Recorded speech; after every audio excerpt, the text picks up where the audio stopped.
말씀과 동행하는 요셉의 영성이 참으로 귀한데요. 오늘 또 요셉의 영성에 대해서 한번 살펴볼 겁니다. 이 요셉의 영성이 우리 삶 속에 녹아질 수 있기를 바라고 우리도 그와 같은 영성을 이 시대에 소유할 수 있기를 바랍니다. 제가 기도하고 말씀 보겠습니다. 사랑의 하나님 아버지, 감사를 드립니다. 날마다 주를 향한 마음이 저희들 가운데 서 있게 도와주시고 믿음으로 승부를 내는 그런 믿음의 사람들 아버지 삼아 주시옵기를 원하고, 코로나19 가운데 우겨싸움을 당할지라도 더욱더 빛을 발할 수 있는 그런 말씀의 사람, 기도의 사람, 소망의 사람, 비전의 사람이 될 수 있도록 인도하여 주시고, 매 순간순간이 우리의 손에 있지 아니하고 성령님의 민감한 인도함을 따라갈 수 있는 은혜를 누리게 하여 주옵소서. 원근각처에 떨어져 있는 우리 성도들, 우리 어린아이부터 우리 어르신들 모두 주님께서 지켜주시고 보호하여 주시고, 오늘 하루도 주님 손에 있었습니다. 거룩한 하루살이를 해나가는 그 복된 믿음의 성도들 다 될 수 있도록 축복하여 주옵소서. 주님께서 함께하여 주실 줄 믿사옵고 예수님의 이름으로 기도합니다. 아멘. 오늘 말씀은 구약성경 창세기 40장 1절로 8절입니다. 구약성경 40장 1절로 8절 말씀 제가 봉독해 드리도록 하겠습니다. 그 후에 애굽 왕의 술 맡은 자와 떡 굽는 자가 그들의 주인 애굽 왕에게 범죄한지라. 바로가 그 두 간원장 곧 술 맡은 간원장과 떡 굽는 간원장에게 노하여 그들을 친위대장의 집안에 있는 옥에 가두니 곧 요셉이 갇힌 곳이라. 친위대장이 요셉에게 그들을 수종들게 하매 요셉이 그들을 섬겼더라. 그들이 갇힌 지 여러 날이라. 옥에 갇힌 애굽 왕의 술 맡은 자와 떡 굽는 자 두 사람이 하룻밤에 꿈을 꾸니 각기 그 내용이 다르더라. 아침에 요셉이 들어가 보니 그들에게 근심의 빛이 있는지라. 요셉이 그 주인의 집에 자기와 함께 갇힌 바로의 신하들에게 묻되 어째 오늘 당신들의 얼굴에 근심의 빛이 있나이까? 그들이 그에게 이르되 우리가 꿈을 꾸었으나 이를 해석할 자가 없도다. 요셉이 그들에게 이르되 해석은 하나님께 있지 아니하니까 청하건대 내게 이르소서. 아멘. 오늘은 요셉의 영성 두 번째 시간으로요, 탁월한 해석의 영성이라는 주제로 함께 말씀을 좀 나누도록 하겠습니다. 우리가 여러분 살다 보면 해석이 되는 것이 있고 해석이 되지 않는 것이 있을 겁니다. 아직도 여러분들이 인생 가운데 해석이 되지 않는, 마치 숙제를 냈는데 숙제를 아직 못한 느낌으로 이렇게 있는 영역이 있을 겁니다. 왜 이런 일이 일어났지? 왜 이런 일이 일어났지? 계속해서 그거에 대한 이제 해석을 요구받는 그런 영역이 있을 거예요. 또 어떤 거는 이미 이제 숙제가 완료된, 이건 해석 끝났다. 이래서 이런 일이 일어난 거구나. 이렇게 끝난 거는 속 시원한데 아직도 끙끙대면서 미적분 풀듯이 꿍꿍대면서 이렇게 하는 영역이 있을 겁니다. 또 어때요? 똑같은 상황을 맞이하는데 해석이 다 제각각일 때가 또 있지 않습니까? 어떤 똑같은 상황을 맞이했는데 그 얘기하다 보면 어떤 사람은 이렇게, 또 어떤 사람은 저렇게, 어떻게 똑같은 걸 보는데도 이렇게 다르게 해석을 할 수 있을까? 그럴 경우가 또 우리들 가운데 있죠. 또 어떨 때는 그래요. 저렇게 해석하면 안 되는데, 또 어떨 때는 기가 막히다. 어떻게 저렇게 해석을 할 수 있을까? 이런 경험을 하실 겁니다. 해석 매우 중요해요. 해석 어떻게 해석하느냐, 또 해석이 되느냐, 이 문제는 굉장히 중요하죠. 그래서 인생을 살다 보면요, 이 지혜가 얼마나 중요한지 몰라요. 어제도 이선미 집사님, 오늘이 우리 예은이 돌입니다. 근데 돌잔치를 하기가 여의치 않아서 마음에 좀 걸려서 어제 저녁에 잠시 만나서 좀 기도를 해줬는데 그 예은이를 보고 기도를 해줬어요. 하나님, 이 예은이 키가 자라고 심령은 강한 아이가 되게 도와주시고 이 지혜, 이 지식과 정보는 홍수처럼 넘쳐나잖아요. 그 아무리 넘쳐나면 뭐 합니까? 코로나19를 우리는 어떻게 해야 될지 모르는 거예요. 그러니까 어떤 때는 전혀 이렇게 모르는 상황에 우리가 직면할 때가 많아요. 이게 지혜가 얼마나 탁월한 선물인지 모릅니다. 그래서 이 아이 지혜로운 아이가 되게 해달라고 뭐 이렇게 기도를 했는데요. 우리가 다 아는 것 같을 때가 있어요. 모든 걸 다 할 수 있는 것 같을 때가 있는데 어느 순간인가 한참도 모르는 게 인생이에요. 뭐 내가 손발을 못 쓸 때가 있단 말이에요. 아무것도 못하는 그런 상황. 그러니까 조금 뭐 이렇게 길이 열리는 것 같다가도 어느 순간에 또 막다른 골목에 딱 접해 있는 것 같기도 하고, 난 그럼 여기서 어떻게 해야 되나, 막 그렇게. 우리 인생은 늘 그래요. 다 그래요. 안 그런 사람이 없어요. 저 사람은 뭐 안 그렇겠지 하는데 그 사람은 다 그래요. 한 번도 가지 않은 인생길을 가는 거잖아요. 그때마다 우리는 뭔가 결정해야 되고 선택해야 되고 그래야 된단 말, 판단해야 되고 뭐 그렇단 말. 그때는 뭐 교과서에도 없는 겁니다. 그때는 이제 지혜가 필요한 거죠. 그야말로 지혜가 필요한 겁니다. 코로나19 속에 우리는 무엇을 어떻게 해야 될지 우왕좌왕하기가 쉽지요. 일상의 삶이 무너진 지가 오래입니다. 이 관성의 법칙처럼 일상의 삶으로 돌아가고 싶다, 아주 평범하게 다가왔던 그런 일상의 삶으로 다시 돌아가고 싶다, 그렇게 외치지만, 속에서는 외치지만 그렇게 가기에는 이제 너무 멀리 왔어요. 이미 너무 멀리 와버린 겁니다.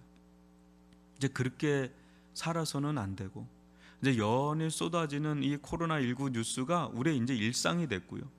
마스크 쓰는 게 우리의 일상이 됐고요.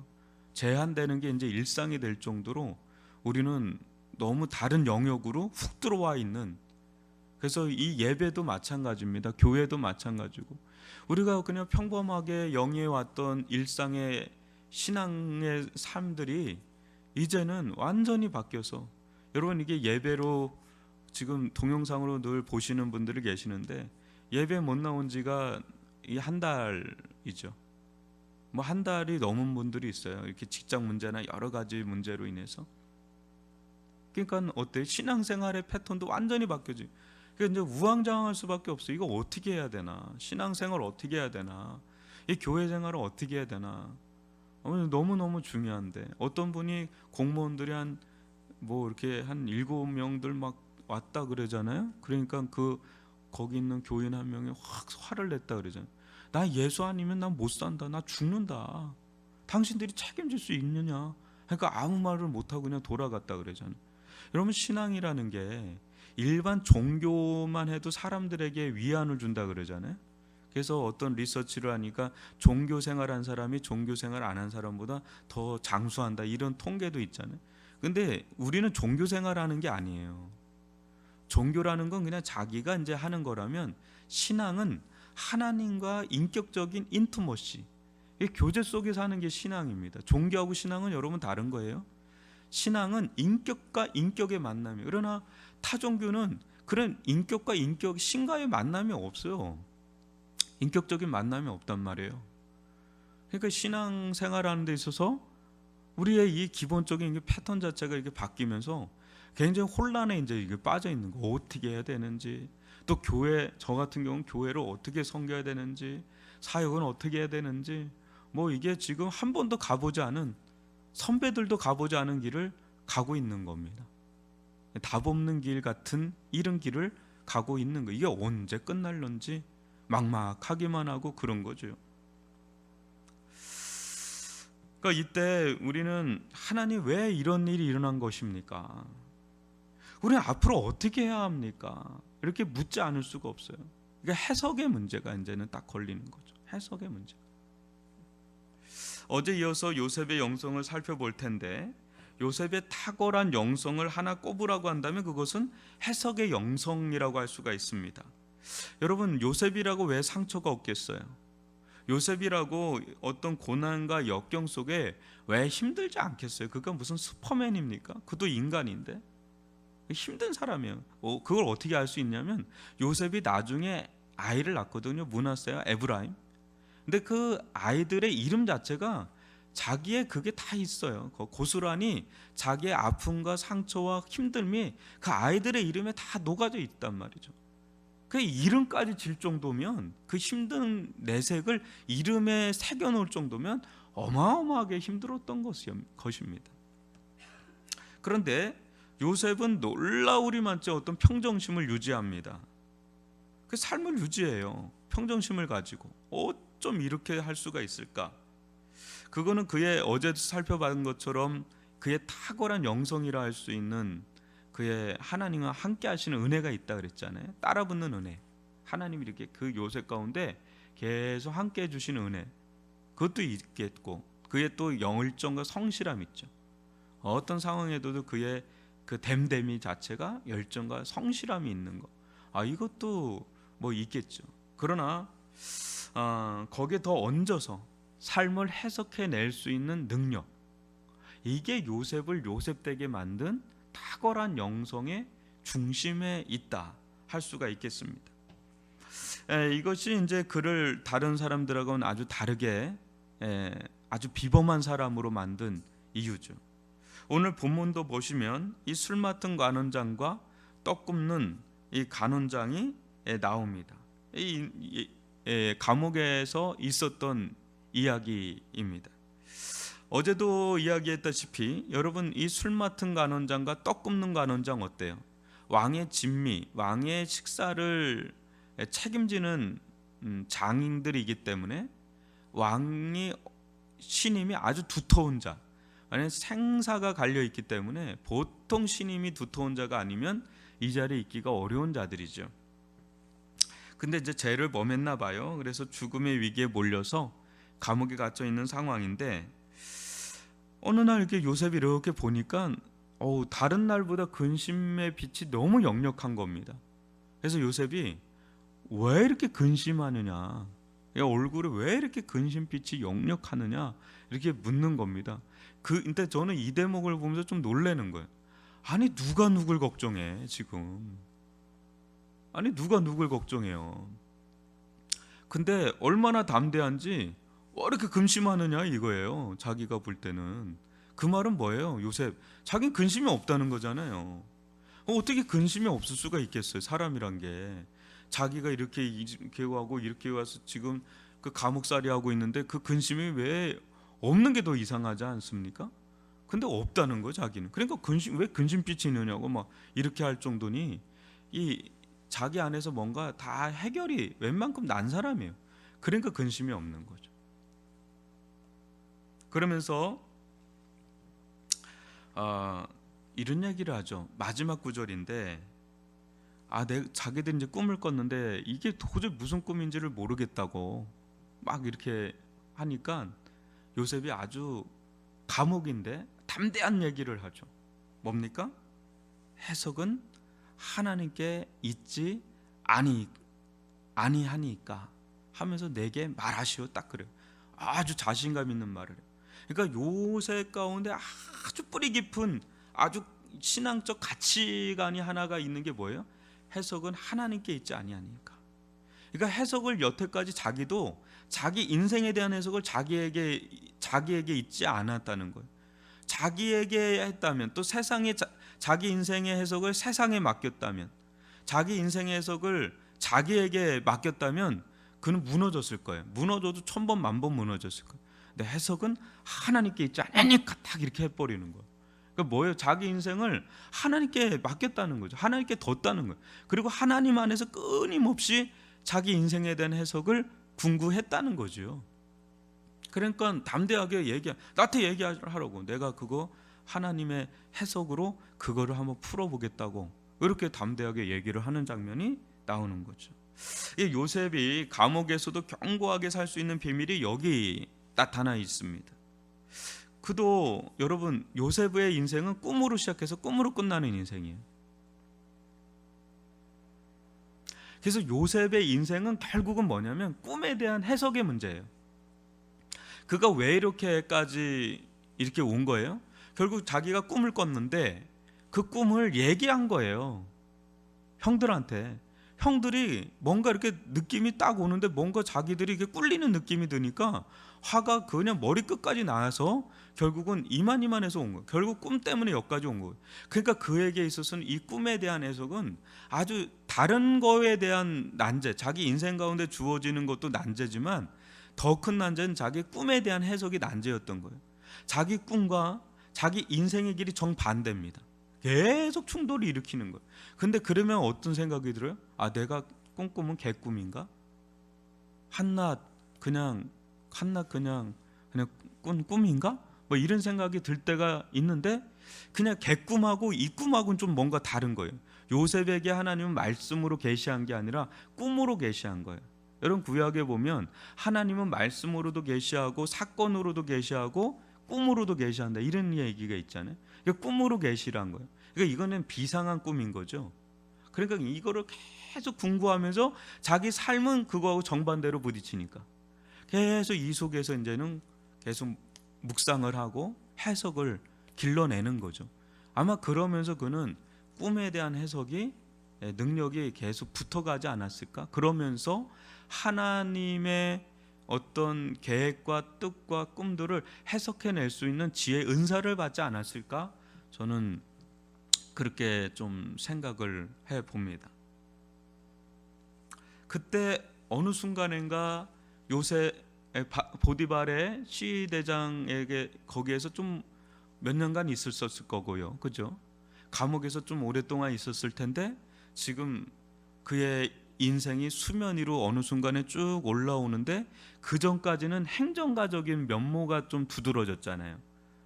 보디발 장군의 집에서 집안 재반 업무를 다 봤다니까 그건 행정가적인 이제 면모죠. 또 감옥에서도 그와 같은 일을 했다는 건 이제 행정가적인 면모가 이렇게 길러졌다면 이제 궁극적으로는 그가 어떤 사람으로 딱 이게 세상 가운데 드러나게 되는 대목인데 이 지금의 이 대목이 해석의 사람으로 딱 드러나는 대목이 오늘 우리가 보는 이 술 맡은 간원장과 떡 굽는 간원장의 이야기다라는 것을 볼 수가 있어요. 근데 이 해석이 자의적인 해석이 아니라 하나님의 지혜를 담은 그런 해석을 하는 그런 사람으로 드러난 것을 보게 되죠. 근데 이 해석이 빛을 발하는 게 어디에서 아주 빛의 정점을 발하냐면 바로의 그 근심 어린 그 꿈 있죠. 그 이삭이 막 동풍이 막 부는데 이삭이 막 실했던 이삭이 막 이제 막 허해지고 막 살찐 송아지들이 막 빨짝 말라가는 그것들을 꿈을 꾸고 막 바로가 너무 근심하니까 뻗뜩 생각이 난 거예요. 2년 전에 자기의 꿈을 해석했던 그 간수쟁이 요셉이 생각난 거예요. 요셉이 있습니다. 그걸 얼른 데려와라. 요셉이 그 꿈을 기가 막히게 그냥 해석을 해줘 버립니다. 하나님께서 꿈은 누구에게 줬어요? 바로에게 꿈은 줬는데 그 꿈을 해석할 수 있는 열쇠는 요셉에게 줘버리니까 이게 막 일사천리로 막 열리는 거죠. 열리면서 막 바로가 감탄을 하기 시작하는데 그 대목이 창세기 41장 38절로 40절인데요. 제가 읽어드릴게요. 바로가 그의 신하들에게 이르되 이와 같이 하나님의 영에 감동된 사람을 우리가 어찌 찾을 수 있으리요 하고 요셉에게 이르되 하나님이 이 모든 것을 내게 보이셨으니 너와 같이 명철하고 지혜 있는 자가 없도다. 너는 내 집을 다스리라. 내 백성이 다 내 명령에 복종하리니 내가 너보다 높은 것은 내 왕자뿐이니라 하면서 애굽 온 땅을 다스리는 총리 대관으로 삼는 장면이 우리가 보는 이 장면이에요. 완전히 밑바닥에 있다가 완전히 왕 그 다음 자리로 왕이 버금가는 자리로. 그러니까 하나님 보좌 우편에 앉아 계신 예수님처럼 왕의 보좌 우편에 앉는 그런 영예를 얻는 장면이 바로 이 장면인데, 여러분 여기에서 38절에 이런 고백을 하는 바로의 이런 고백이 있죠. 이와 같이 하나님의 영에 감동된 사람을 우리가 어찌 찾을 수 있으리요, 이렇게 얘기를 해요. 이게 어디서 많이 좀 오버랩되는 장면이 있지 않습니까? 누굽니까? 여러분, 누구도 이런 고백을 받죠. 다니엘이죠. 다니엘도 해석의 사람이잖아요. 그 꿈에 대한 해석을 해주잖아요. 그러니까 그때 하나님의 거룩한 신들의 영이 그 안에 있는 다니엘 막 이렇게 얘기를 하거든요. 이런 사람은 너무 귀한 사람이라는 거예요. 어제부터요, 날파리가 깨지 가까이서 이렇게 말씀을 듣고 있습니다. 여러분, 이 다니엘도 그렇고 요셉도 그렇고요, 그냥 이방 왕이 볼 때도 하나님의 영에 감동된 사람, 하나님의 영이 그 안에 거하는 사람으로 이렇게 보이는 거예요. 그럴 정도로 성령으로 충만했던 사람들이 바로 요셉이나 다니엘 같은 사람이란 말이죠. 이런 사람을 우리가 어디서 찾을 수 있어요? 가장 귀한 사람이에요. 보석 같은 사람. 세상에 이런 보석 같은 사람이 없어요. 너무 보기 드무니까 가치가 있는 겁니다. 여러분, 그래서 우리에게 주어진 삶 있잖아요.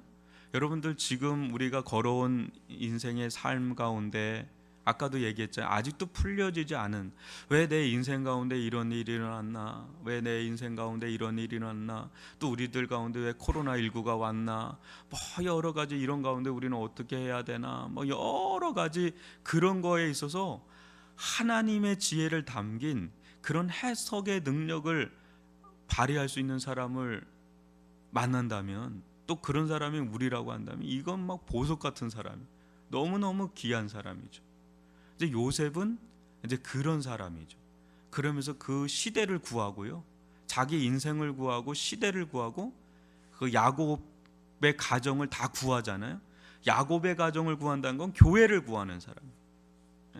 하나님께서 요셉을 통해서 결국 하고자 하는 건 요셉을 구하는, 그 야곱을 통한 그 교회죠. 교회, 구약의 교회를 구하는 그런 사람으로, 그러니까 예수님의 그림자라고 이렇게 별명이 붙을 정도의 사람이 되는 거죠. 해석이 그렇게 중요한 겁니다. 저는 제 인생 가운데 예수님을 만나기 전까지는 참 이해가 안 가는 것들이 너무 많았어요. 전 중2 때부터 몸이 안 좋았는데요, 고3에 거의 절정에 해당했어요. 여러분, 중2 때부터 고3까지 얼마나 꿈이 많아요. 얼마나 하고 싶은 것도 많고 얼마나 꿈도 많고 막, 그런데 그 모든 걸 다 할 수가 없어요. 완전히 날개가 딱 꺾인 새와 같은 거죠. 늘 생각하는 건 죽음이에요. 나는 이제 죽겠구나. 나는 죽겠구나. 그러니까 인생 자체가 인생이 그런 지경에 한치 앞에 있는 것 같은 느낌을 받는 거죠. 그러는 어느 날 대학교 와서 성경 공부를 하고 그러면서 예수님을 만났어요. 하나님을 깊이 만났어요. 하나님을 만나면서 내 인생의 과거의 숙제, 왜 내 인생 가운데 이런 일이 일어나서 내 꿈을 이렇게 망가뜨렸나, 무너지게 했나, 막 그 꿈, 그런 인생의 과제들 있잖아요. 풀리지 않은 난제들 있잖아요. 그게 하나씩 다 풀려가는 겁니다. 예수님 안에서, 하나님 안에. 이래서 이런 일이 일어난 거구나. 이러지 않았으면 내가 이렇게 오지 않았겠지. 아마 여러분들도 그랬을 거예요. 여러분들 인생 가운데 그런 일이 일어나지 않으면 하나님을 만나지 못했을 거고, 또 예수님을 깊이 만나지 못했을 거예요. 얼마나 우리가 기고만장하게 삽니까? 근데 그런 것들이 다 꺾이고 하면서 하나님 안에서 다 그런 것들, 또 과거에 상처 줄 만한 것들도 해석이 되니까 상처가 이제 치유가 되기 시작하더라고요. 왜 그때 그런 사람을 만났고 그런 말을 했고 그런 일들이 일어났고, 이게 다 상처인데 하나님 안에서 그게 다 풀어지니까 그게 상처가 아니라 오히려 이제 감사거리가 되고, 그게 나를 연단하게 하고 믿음의 사람이 되게 하고, 또 예수 믿고 나서도 고난이 오잖아요.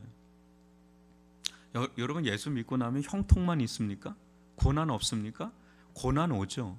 근데 그것도 예수님 안에서 하나님 안에서 해석을 해 나가면서 어때요?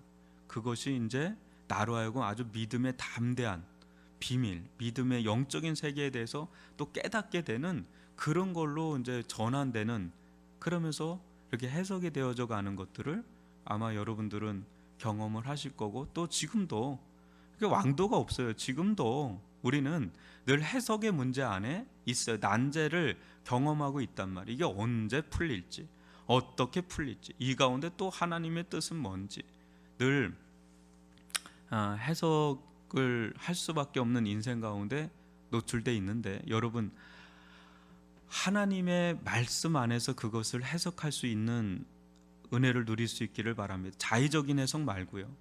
또 여러분들의 인생을 세상에 맡기지도 마십시오. 세상의 해석은 올바른 해석도 아니고 모든 걸 다 해결할 수 있는 해석도 아닙니다. 그렇다고 다 무시하라는 건 아니에요. 필요한 부분이 있어요. 그러나 우리의 궁극적인 해석은 어디에 있어요? 하나님께 있다. 해석은 하나님께 있지 아니하니까. 그러면서 하나님의 영에 충만하게, 하나님의 영에 의해서 해석이 풀리고, 하나님의 말씀 안에서 해석이 풀리고, 하나님 안에서 그게 좀 풀리는 일들이 일어날 수 있기를 바랍니다. 왜 내 인생 가운데 이런 일이는, 지금도 그거 가지고 아마 기도하는 분들이 있을 거예요. 저도 그런 기도 제목들이 너무너무 많고요. 근데 그런 가운데 하나씩 하나씩 주님 안에서 풀려져 나가는 그런 은혜들, 그런 은혜를 누릴 수 있기를 바랍니다. 요셉에게 우리가 볼 수 있는 가장 탁월한 영성, 그것은 해석의 영성이다. 이것을 마음에 품고 이 시대 정말 보기 드문 해석의 사람들, 하나님의 영에 감동된 그런 해석의 사람들, 그런 사람들이 될 수 있기를 바랍니다. 이게 점쟁이 되라는 말이 아니고요, 하나님의 영에 의해서, 하나님의 말씀에 의해서 그것을 이렇게 해석해 줄 수 있는 사람들, 또 그런 사람들하고 같이 어울려야 돼요. 교제해야 돼요. 이상 얄링꼴링한 데로 이렇게 가지 마시고, 그러다가 이단에 빠지는 겁니다.